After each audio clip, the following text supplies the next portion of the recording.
বদলে গেছে ম্যাশকে নিয়ে ভাইরাল হওয়া ভিডিওর বক্তব্য। কেটে ফেলা হয়েছে তার বাবার বলা কথা। কিন্তু কেন এমনটা হলো? তবে কি বাবা গোলাম মর্তজা মিথ্যে বলেছেন, নাকি ম্যাশ চান না নড়াইলবাসী জানুক তিনি এত ঘৃণা করেন তাদের?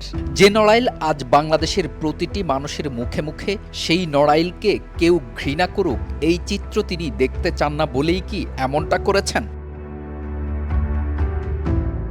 বাংলাদেশ ক্রিকেটে ম্যাশের উত্থান শুধু ক্রিকেটকে জনপ্রিয়ই করেনি, বরং বিশ্ব দরবারে টাইগারদের একটা শক্ত অবস্থানও তৈরি করেছে। তবে সব চিত্র বদলে যায় ম্যাশের রাজনীতিতে যোগ দেওয়ার মধ্য দিয়ে। এদেশের রাজনীতি মানেই শত্রু শত্রু খেলা, রাজনীতি মানেই আমি যা বলবো তাই, এমনটাই ছিল বছরের পর বছর। তবে সেই চিত্র পরিবর্তন হচ্ছে, মানুষ নিজের কথা বলতে পারছে। তাই তো এতদিন আড়ালে থাকলেও ম্যাশের গল্প উঠে আসছে। এই উঠে আসার মধ্য দিয়েই ম্যাশের বাবার মুখের এমন করুণ লাইনগুলো সবার হৃদয়ে নাড়া দেয়। আর ম্যাশ তা জানতে পেরেই যেন আবার উঠে পড়ে লেগেছেন। এই মানুষটা যেন এমনই, হয়তো বাবাকে বলেছেন ঠিক, তবে চান না বাবার সাথে তার একান্ত আলাপ এমন সবাই জেনে যাক।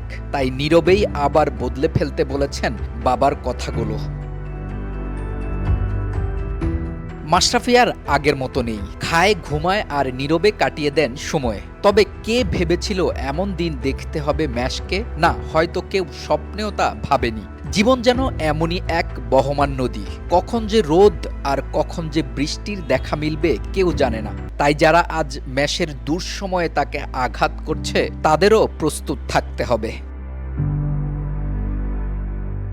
দোসরদের সাথে থেকে দোষ করলে আইন আছে, আদালত আছে, বিচার হবে। সে বিচারের ভার যাদের হাতে তারা শাস্তি দিবে। কিন্তু ২৪ পরবর্তী সময়ে এমন ভাঙচুর আর মব যারা করেছে তাদের কাউকেই হয়তো এই সরকার সমর্থন করবে না।